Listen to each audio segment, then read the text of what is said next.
Hello, welcome to this lecture on qualitative data collection for program evaluation.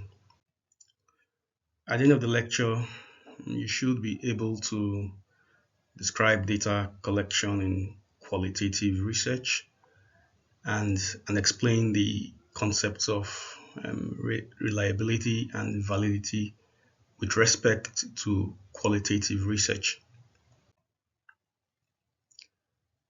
Qualitative research methods can be used in program evaluation as the precursor to the development of a survey to understand the extent to which programs are implemented or to determine whether the intervention activities caused a change in program participants.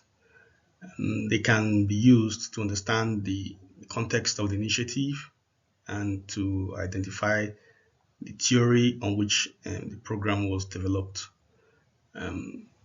Qualitative research approaches increase the participation of those who are less powerful in the community and give them a voice. It relies on one or a combination of approaches and tools. The selection of the approach or the tool depends on the type of the study and what you need to know, and often on the perspective or the training and orientation of the researcher.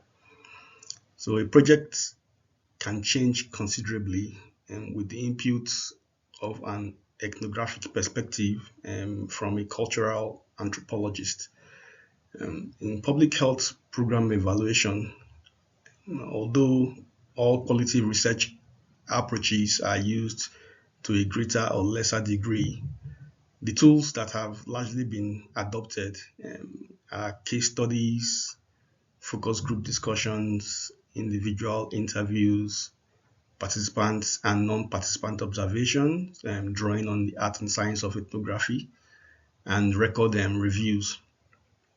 So community-based participatory research methods such as photo voice and digital storytelling have been adopted as well. And this lecture reveals qualitative approaches with interview, document review, observations, case reviews, and digital and geographic information system formats. The primary value of using qualitative data collection approaches rather than the quantitative data collection approaches in evaluation is the difference in the role the interviewer plays in soliciting information when interviewing techniques are used. In quantitative interviewing, the interview is strictly scripted and consists primarily of closed-ended questions. On the other hand, in the qualitative data collection, interviews ask open-ended questions that allow for elaboration of the responses and require the interviewer to master the skills of asking questions and listening carefully and interpreting the responses to the questions. Conducting qualitative research also requires the development of a protocol, and protocols ensure consistency across interviews, and which increases the reliability of the findings. And the protocol would contain the interviewer's opening remarks, the process for getting informed consent, and the process for conducting the interview, as well as that for completing the paperwork that is related to the interview, including the timesheets and the perceptions of the interaction and the degree of reliability of the respondents and the data. The essential aspects of qualitative research are appropriate participant selection and then comprehensive appropriate data collection that is corroborated by multiple sources. The main disadvantage of qualitative data is the small sample size, and then in addition, for the analysis, and large volumes of interview data and have to be transcribed and coded for themes and patterns.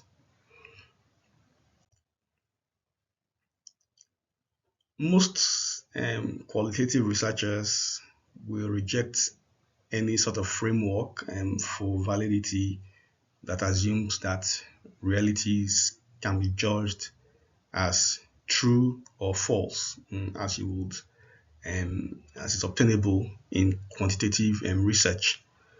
Validity in quantitative research depends on the careful construction of the tool that has been used to collect the data to ensure it measures what the researcher wants it to measure. In qualitative research, we are not searching for one measurable truth, but different realities, and multiple perspectives as experienced by the participants. And so we are looking for an interpretation and representation of the lives, the thoughts, and beliefs of those being studied. Therefore, we have to think about rigor rather than validity as is viewed in the quantitative paradigm. And so rigor, that is whether we have accurately represented the perspectives of the participants through the data collection, the analysis, and the interpretation. In qualitative research, different terminology is used for validity and reliability, and this is what is called trustworthiness. And so the model focuses on assessing how effective a particular piece of qualitative research was carried out.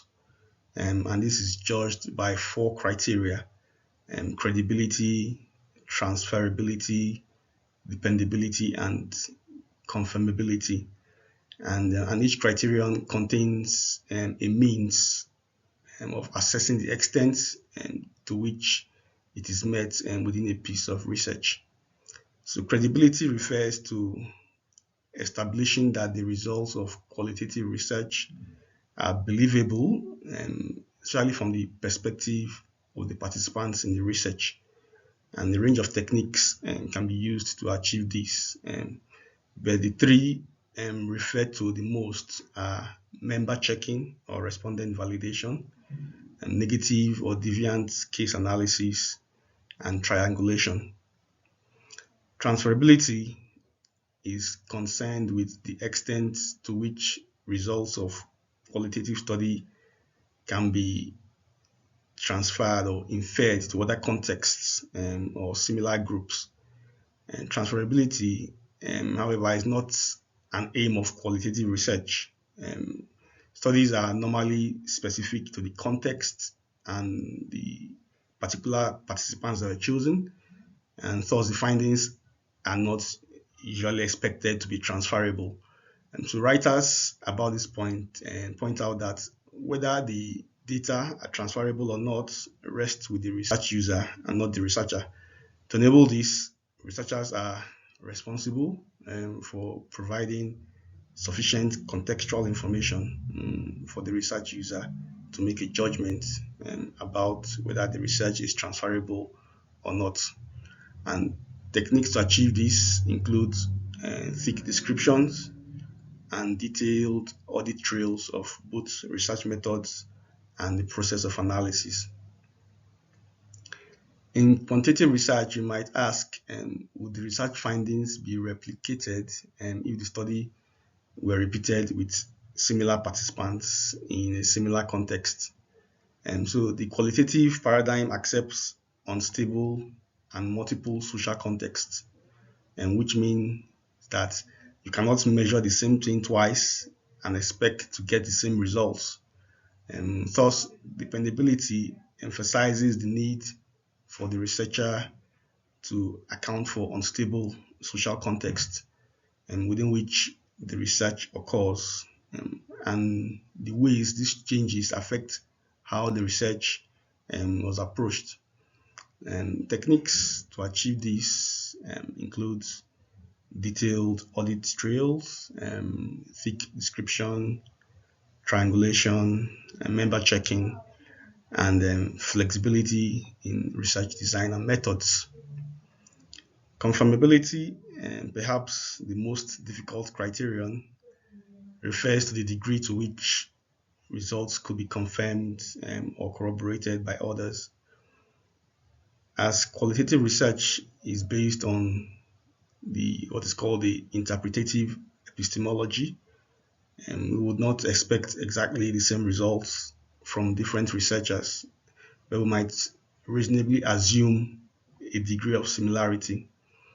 But we also need to consider whether we think that the findings have been determined by the participants and what the context of the inquiry is, rather than the biases, motivations, and perspectives of the investigators or the researchers. And so triangulation, member checking, thick descriptions, and audit trails may all be useful here, as would be researcher reflexivity. So whilst these can be valuable approaches to take to assess the rigor of qualitative research, a word of warning must be sounded, and there is no substitute for systematic and thorough application of the principles of qualitative research. And technical fixes will achieve little unless they are embedded in a broader understanding of the rationale and assumptions behind qualitative research. So let's look at the individual approaches or tools, and we'll start with the focus group discussion. A focus group is a moderated group interaction used to conduct research that relies on the interaction of participants in the group to produce the data. And focus groups are used for a variety of reasons that include deepening understanding of a phenomenon or a community, gathering information about the range of knowledge, opinions, experiences, attitudes, and beliefs of a group. Also, could be useful in understanding broad themes. So, focus group interviews can be used at each stage of evaluation.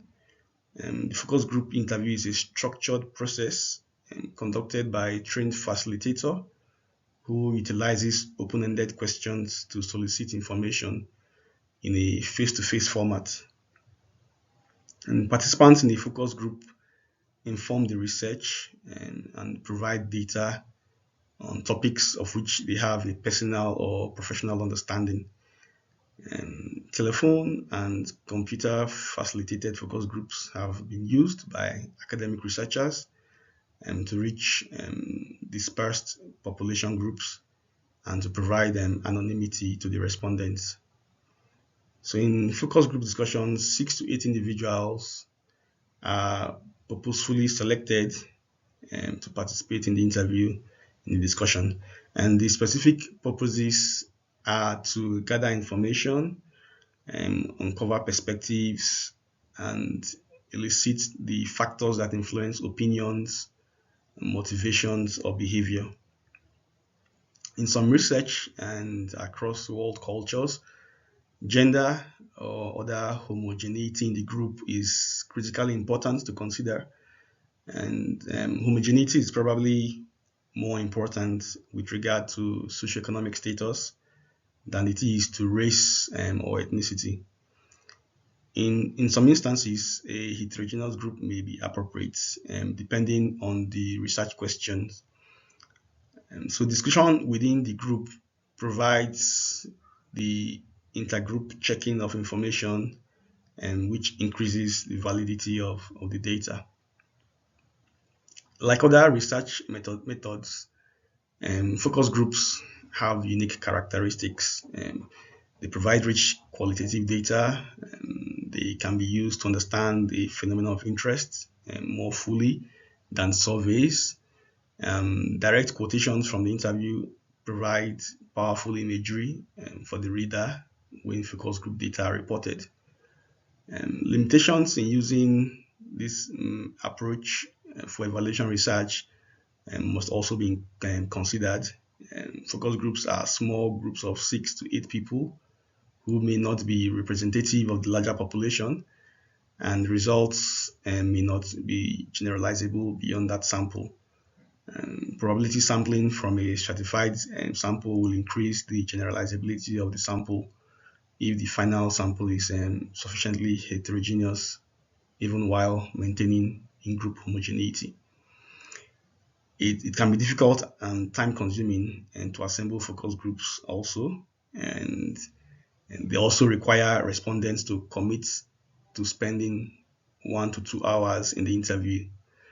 And focus groups are, of course, unsuitable for collecting sensitive information or in situations where the topic is emotionally charged or likely to lead to contention.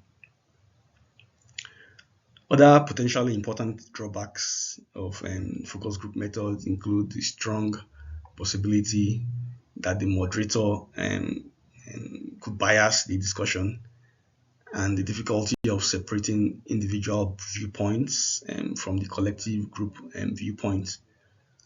In a focus group, individuals may be less willing to reveal sensitive information because assurance of confidentiality is lost when participants may know each other from work or other social contexts. And so providing opportunities for social integration before the group discussion increases the level of comfort that group members have with each other. An icebreaker at the start of the interview may also serve this purpose. So the facilitator is an important piece of focus group discussions, and the role of focus group facilitator is to moderate and not to dominate or to participate in the discussion. Their role is to ask the questions and to be sure that everybody participates in the discussion. So it is important that the group discussion not be dominated by any one individual. Not allowing 1 or 2 persons to dominate the discussion requires skill and patience. The facilitator may take notes, but having a note taker and having a recording device allows the facilitator to focus on moderating the discussion. And the note taker not only records statements made by the participants, but may also keep track of the participants' choice of words, non-verbal cues or communications, and expressions of emotion and the roles played by participants. When conducting a number of focus groups, it is important to use the same facilitator or to ensure training of all the facilitators in order to control for the influence of the facilitator and to improve the reliability of the data. The interview starts with an opening question, and that serves as an icebreaker. It can be as simple as tell me what it is like to live in this neighborhood. The rest of the interview consists of 8 to 10 open-ended questions built around a particular theme and developed to answer the research question. It may consist of probes that allow for an increased understanding of the phenomenon being studied and provides prompts for the researcher. A probe for the previous example could be how is it similar to or different from previous neighborhoods you have lived in. Additional probes to get at what participants are thinking or to expand the discussion include would you explain that further? Would you say more about that? Tell me more about that. So there are key steps in conducting a focus group. First, you have to confirm the purpose of the study and the problem it is addressing, and you have to ensure the individual questions are conversational. They are short and clear and contain only one dimension. Use probes to expand the options for questioning. And there's also the need to organize logistics, including establishing the interview timeline, securing a venue, purchasing recording equipment and supplies, arranging for participant or community incentives, as well as developing advertising flyers if appropriate. You also have to recruit and train the facilitator and note taker, and you have to contact and recruit the potential study population by appropriate methods, including letters, emails, and flyers, which are of course placed in appropriate venues, and phone calls too. You have to confirm the time and location for the discussion, and then convene the group, and ensure that each person provides informed consent to participate in the interview, and of course consent that the interview be recorded. And then you conduct the focus group interview and end up close the interview. So the detailed guidance for conducting focus groups can be found in textbooks of qualitative research. Next is the individual interviews. These are used to get information about an individual's participation in or exposure to a public health program, or about the impacts of a policy, or about attitudes and feelings and behaviors related to a public health problem. Key informants provide insights about a situation or a population from their own vantage point, and they may also provide information about resources and services. And they are often community leaders, such as heads of agencies, heads of institutions, and policymakers, and service providers in the community. So key informants often have a perspective that is different from the perspectives of program participants. When a member of the community or a program participant is less likely to be invited to participate in a focus group of peers because he or she holds strong views or is likely to polarize the group, an individual interview would be a great alternative. And unlike questionnaire administration, individual interviews require a considerable amount of human capital for data collection and others, and they are time consuming and expensive. And so there are advantages and disadvantages to using individual interviews. And the benefits include that the interviewer is able to ask additional questions, and like I said, use of probes, and to improve a response, or to ask for clarification of an answer. Interviewers can also elicit sensitive information, the views and opinions of non-readers and those with low literacy levels are easily incorporated into the study. The limitations include that individual interviews are expensive because of the need to hire interviewers and provide travel expenses and compensate respondents for their time. Also, scheduling interviews may be difficult, and potential respondents may not be easily recruited. Also, the number of interviews may be small, although data may provide a considerable amount of depth and understanding. So a small sample size makes it difficult to extrapolate the findings much beyond the sampled population. And importantly, rapport between the interviewer and the person being interviewed must be achieved before in an interview, because it affects the quality of the data. Individual interviews can be carried out face to face at a time and in a place agreed to by both the interviewer and the respondent. The need for both privacy and safety should be taken into account. Individual interviews are held in neutral locations such as a local library, community center, or any space that is comfortable, and that the participants perceives as non-threatening. You know, so private and safe locations allow discussions of especially sensitive topics in an atmosphere of anonymity and confidentiality. Interviews may be conducted in the interviewee's home or office too, and conducting a telephone interview eliminates some of the cost in time and travel, but has limitations in building rapport with the respondent. So recording and an in-person or a telephone interview minimizes the risk of missing important information and distracting the respondent by writing extensive notes. Good digital recorders provide excellent recording quality, and the interviewer seeks permission to record the interview during the initial discussions, and makes this permission part of the informed consent process.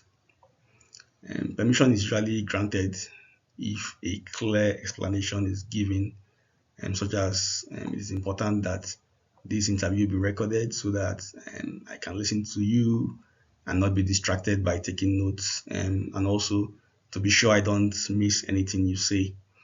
Videotaping has become popular too with qualitative research, and although members of some communities may not object to having an audio interview, many will definitely disagree to be videotaped for fear of how the video images may be used in the future. Previous experiences or skepticism about the research method may influence their consent. Irrespective of the approach, conducting a good interview takes preparation. Individual interviews require the interviewer to be a skilled listener and communicator and a good researcher. Designing the instruments for an individual interview starts with having a clearly defined purpose and a research question. So, what is it that you want to know? Once the research question is defined, the next task is to define the concepts and indicators that are related to the question. The third step in this process is to frame the specific question that will be asked. To give an example, the research question is: did initiatives to improve access to care make a difference for the residents? The initiatives are to improve access to care through two approaches. One, a provision in an existing policy would allow more people to be eligible for healthcare based on poverty guidelines, and the other is a new primary healthcare facility within 10 miles of 50% of the community's residents. So indicators for answering the evaluation question include knowledge of the policy, registrations under the policy, opinions about and use of the new healthcare facility, and the receipt of services. Alternatively, the questions that need to be answered may be about the theory-based intervention and that was undertaken. In this case, the questioning in the evaluation is guided by the changes that were anticipated based on the theory of change. So in the example of access to care, using qualitative research approaches could lead to questions such as what do you know about the recent changes in the policy to increase eligibility? How do you believe the changes in the policy affect utilization of healthcare by residents of your county? What do you know about the clinic that was opened in your community recently? And what is your opinion of the clinic? How has the clinic changed the lives of residents of this community? How have clinic usage patterns changed since the institution of the new policy. An alternative approach to asking questions is using a short vignette to present a problem to which the interviewee or participants in the focus group can respond. The question, what do you know about the clinic and that was opened in your community recently, is converted to vignette format and becomes, there have been many different reactions, both positive and negative, to the recently opened clinic in your community. What do you know about the clinic and its services, and how did it affect access to healthcare in this community? So questions must be clear, and they must reflect the concepts being measured accurately, and must be appropriately worded and to elicit both depth and breadth in the responses. They must be asked in a logical sequence to allow the respondent to build on a train of thought and to go from broad to specific questions. And the time taken to develop a well-designed instrument for individual interviews or focus group discussions is time well spent.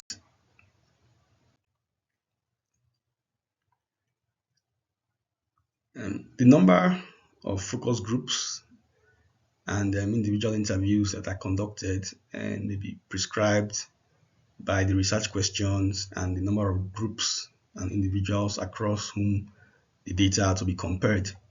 It may also depend on the likelihood that each successive group or interview will provide the same information. And so once the same information is being gathered, it means that you've gotten to the point of saturation, and then the data collection can end at that point. A study of attitudes towards healthcare utilization, for example, will require more groups or individuals to get at all the phenomena and the variability across subgroups than a research question on adolescent girls' preferences for exercise, for instance. The first question is much broader and covers a wide range of individuals who may have different attitudes towards healthcare utilization, either as consumers or as service providers.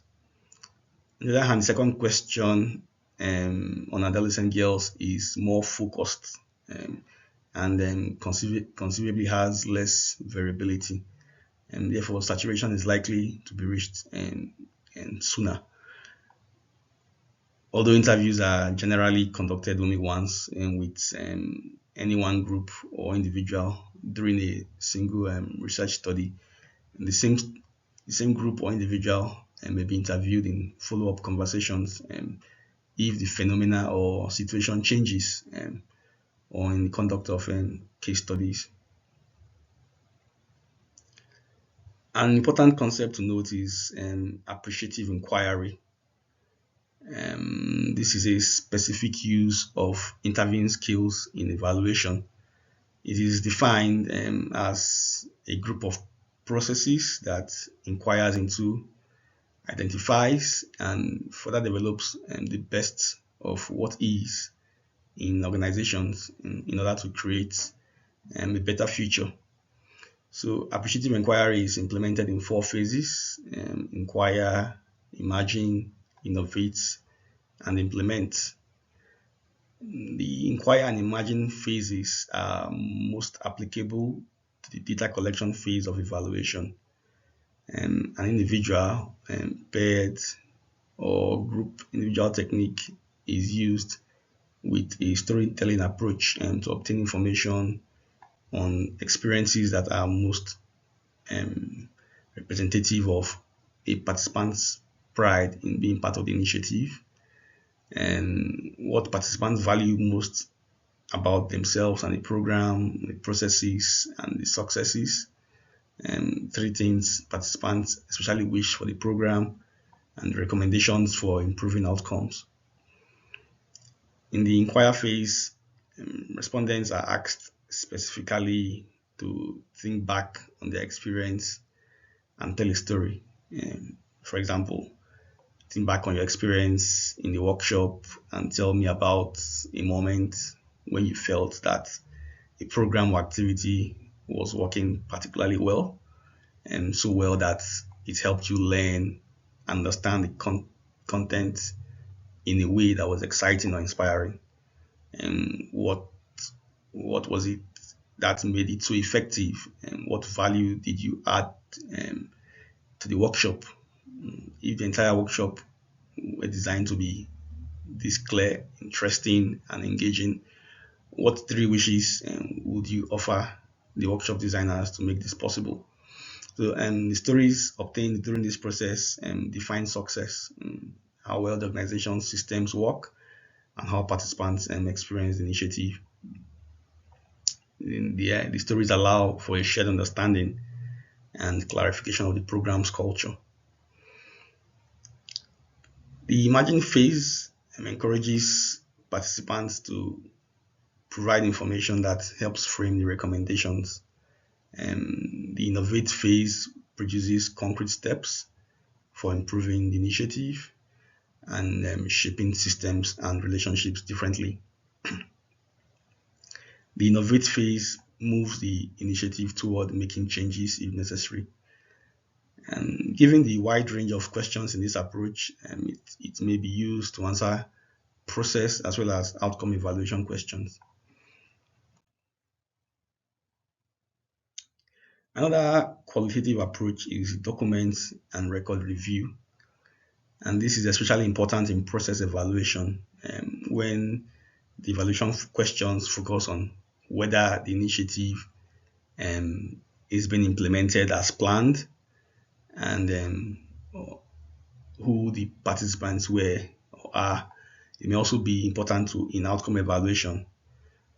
In the assessment of medical services, for example, medical records may be reviewed and to understand the extent of family support services.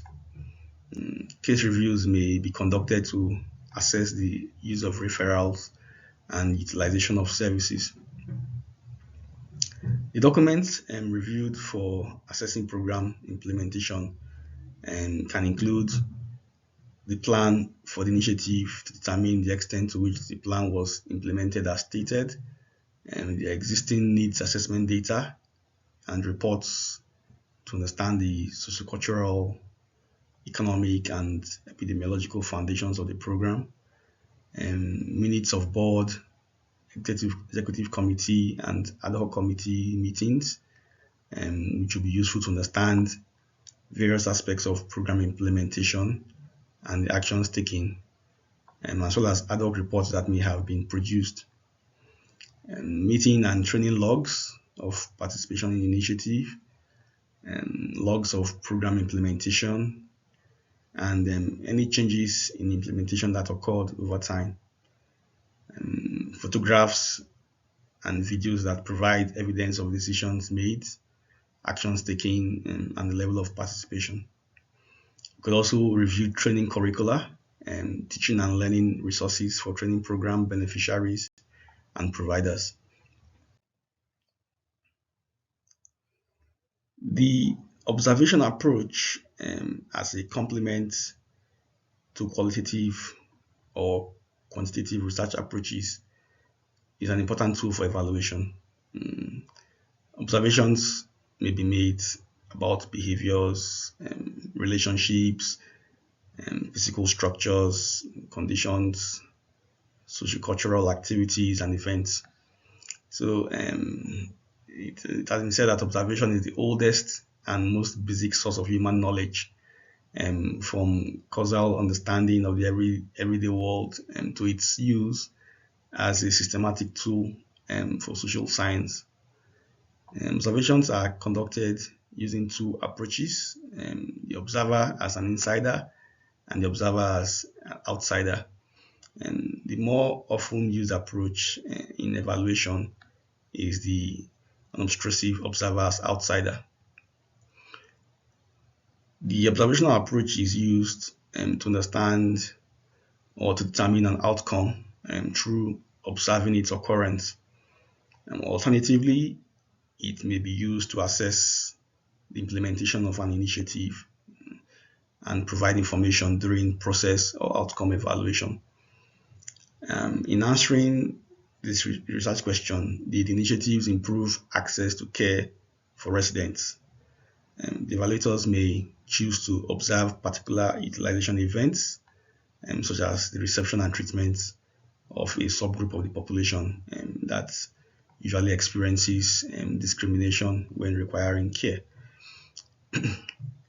Evaluators may observe patients from their entry into the facility to when they leave, taking note of multiple interactions and with all levels of personnel, the length of time participants are in the waiting room, as well as in other parts of the clinic, the availability of culturally and developmentally appropriate reading materials, videos, and other types of information sharing, the number, the types, and accessibility of other similar facilities within the community. Data quality is improved by developing a carefully validated checklist with appropriate categories and by carefully observing the phenomena under study. So the longer the period of observation, the more credible the data, because people will eventually return to their natural behaviors. And data may be collected using checklists and with space for short comments. And the checklist can be on small cards or in a notebook. The development of an observational checklist should include the participation of stakeholders who have the ability to provide unique perspectives on the community and to understand the meaning and relevance of behaviors and conditions of health of interest. So walking tours to understand issues related to improvements for pedestrians using walkability assessment tools and provide an excellent combination of observation, surveys, and interviewing techniques. Following each data collection activity, additional observations or interpretations can be added to the data. The data are analyzed to reflect both qualitative and quantitative dimensions as appropriate. Next is case reviews. A case review describes the problem that is being addressed and discusses the activities that are being undertaken to address the problem. So it is focused in-depth analysis of a program or system. The evaluation looks at the program's geographical location, its cultural, organizational, and historical context, and its implementation.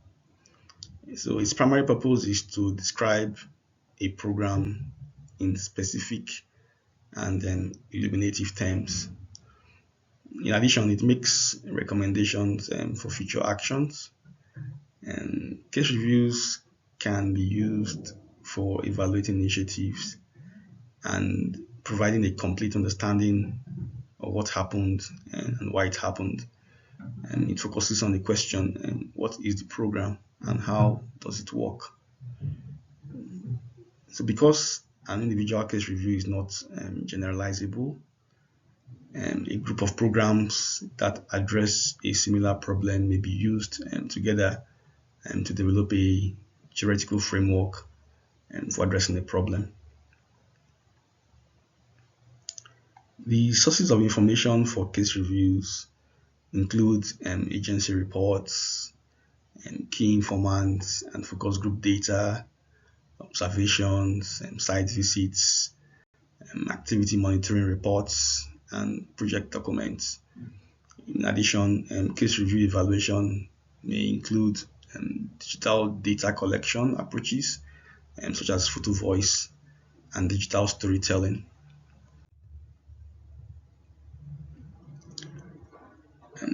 Photographic approaches to data collection add an additional set of tools to the evaluator's toolkit.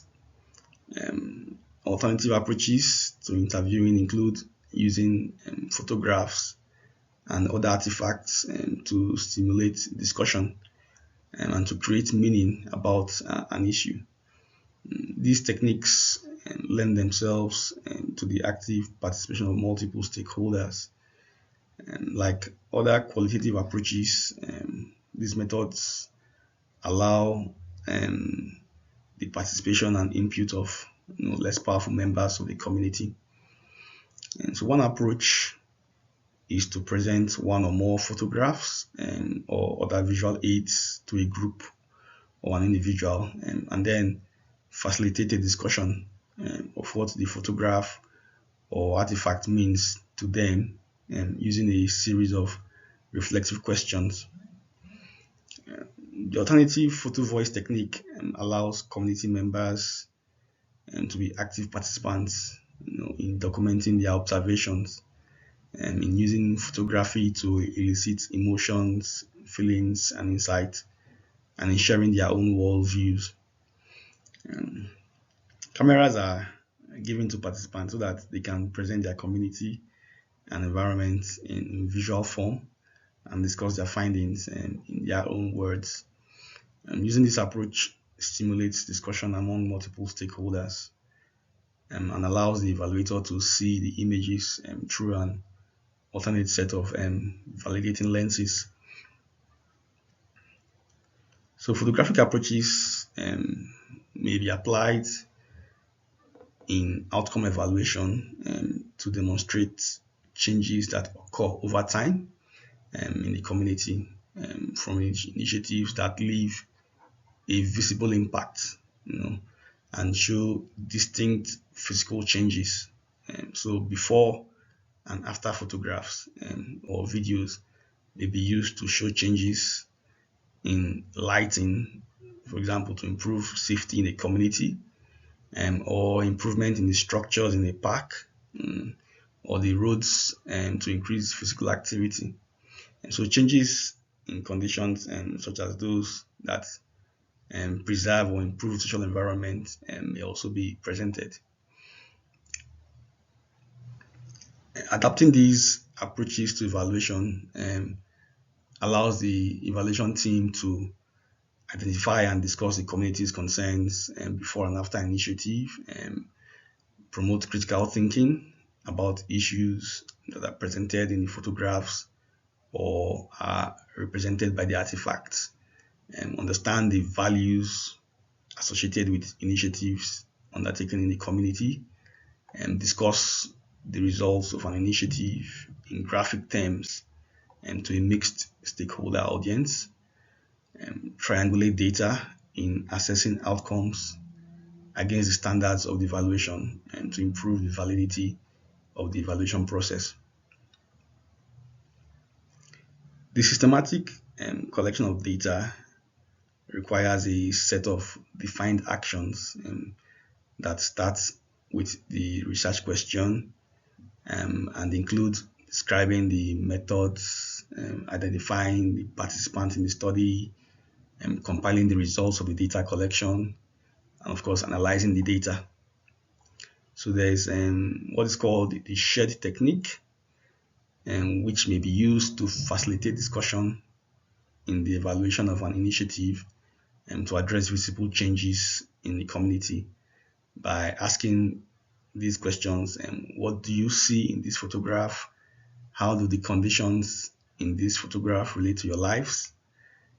How can we become more empowered by our new understanding? And what can we do to address these issues? So the responses to these questions may serve as a useful indication of the success or failure of the intervention. Furthermore, the participatory nature of this technique provides opportunities for discussion of continued action to improve conditions, in addition to providing concrete and direct stakeholder input into the evaluation recommendations. Digital storytelling has gained some recognition in evaluation, and complements photo voice in data collection. It may be used to support the photography or may be used on its own. In digital storytelling, stories of participants are recorded before and after an intervention or may be used during the community assessment phase of the evaluation process. Geographic information systems provide the ability to link foundation database information with health data for public health purposes. Readily available and widely used datasets include detailed street level information as well as political and administrative information such as zip codes and census tracts. The layering of census data on public health data shows the relationship between socioeconomic factors and disease at the block or census level. For example, a tuberculosis project that was done showed the distribution of disease superimposed on high school completion rates and income levels, and demonstrating that the distribution of tuberculosis is related to low high school graduation rates and low levels of income. And so this study combines interviewing using a semi-structured format and GIS mapping to understand the phenomena of interest. Training is important for all qualitative methods and approaches because this ensures validity and reliability in the data collection approaches. Conducting qualitative interviews requires that moderators and facilitators be well trained and have an opportunity to practice interviewing and observation skills using the instrument. Training ensures that the interviews move smoothly and that questions easily transition from one to the other. So training sessions are as long or as short as necessary and should include an introduction to the objectives of the evaluation, a review of the data collection techniques, a review of the data collection instruments, practice in using the interview observation instruments, as well as interviewing skills, logistics for the interview session, including mechanisms of obtaining consent, recording the session, and then identifying participants during the session in the case of focus groups.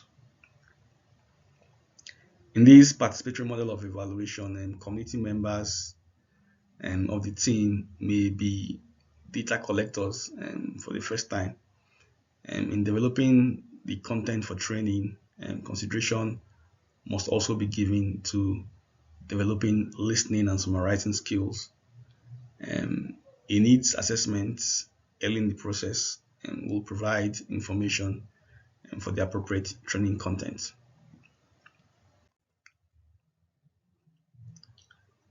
Pre-testing, we talked about this with respect to quantitative data collection, but it also applies to qualitative data collection instruments, and it's a chance to determine whether and how it works under real life conditions. So it is a practice run for the real thing.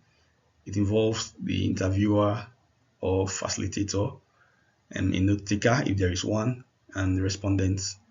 And participants in the pretest must be similar to the research study participants. So conducting the pretesting provides opportunities to test the flow of the questions and to familiarize the interviewer or focus group facilitator with the research study process and the questions on the instrument. In addition, pretest may be used to ensure the validity of observation tools. It ensures that questions and observations are appropriate and culturally sensitive. In addition, it allows recording equipment to be tested and the procedure to be timed. So following the pretest, the instrument is edited as necessary to change vocabulary, increase the sensitivity of the questions, and improve the flow. And once this process is complete, the instrument is ready to be used.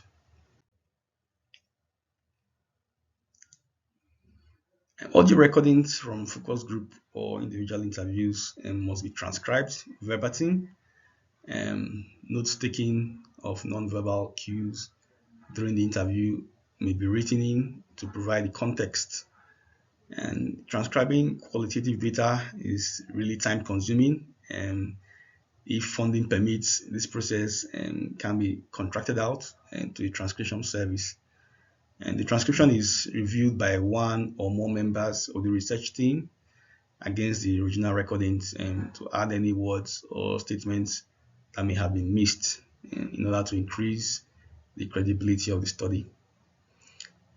If audio equipment is not used and the researcher relies on the interviewer or the facilitator and the note taker to compile the data, and it is important that they do so as soon as possible after the data collection and to ensure that as little information as possible is lost.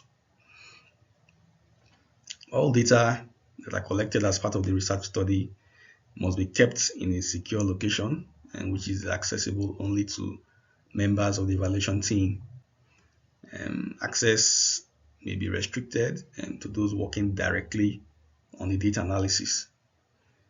Of course, signed consent forms and data must be kept separately, and then no attempt can be made to link personal identifiers with the data in a study that promised anonymity and was approved by an institutional review board under those conditions.